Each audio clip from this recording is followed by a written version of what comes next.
கடலில் மேந்து வந்த வலையில் மீனை பாருங்கப்பா, பாருங்கப்பா. இந்த பறவை மீன், பறவை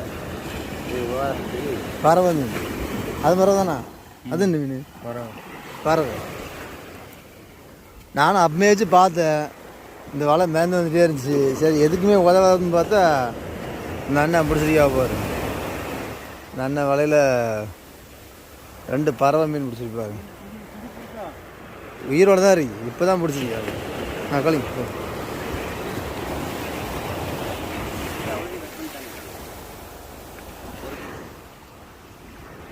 பாருங்க. அண்ணன் தூண்டி விட்டுருக்காரு.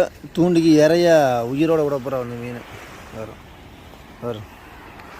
ஜம்முன்னு போட்டுருக்காங்க.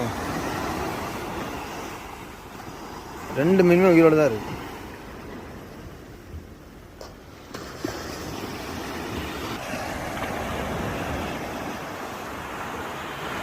தூண்டி பெரிய பாறை மீனுக்கு போடுறான்.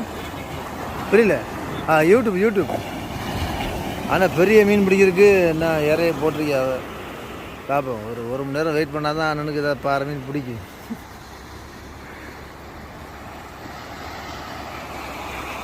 இப்போ தான் சூப்பரான இறம் பிடிச்சிருக்கு இல்லையா? அதனால் இறைய குழி போடவும் இவன் ஜம்முன்னு எடுப்பான். சாலைக்கு நல்லா எடுக்கும் மீன்.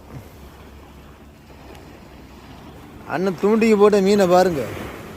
நம்ம மட்டுக்கு பிடிப்போமே கிளாத்தி, அந்த கிளாத்தியை முழுசாக போட்டிருக்கா பாருங்க. பார்க்க அப்படி பன்னி முகம் மாதிரி இருக்கு பாருங்க. எப்படி எரிக்குது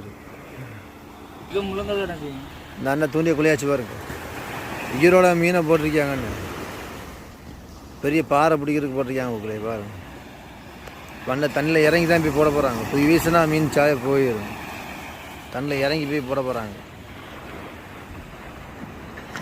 நம்ம வீடியோ பிடிச்சா லைக் பண்ணுங்கள் மக்களே, ஷேர் பண்ணுங்கள், கமெண்ட் பண்ணுங்கள். மறக்காமல் நம்ம கொம்புத்தலை மீனோட சேனலை சப்ஸ்கிரைப் பண்ணுங்கள்.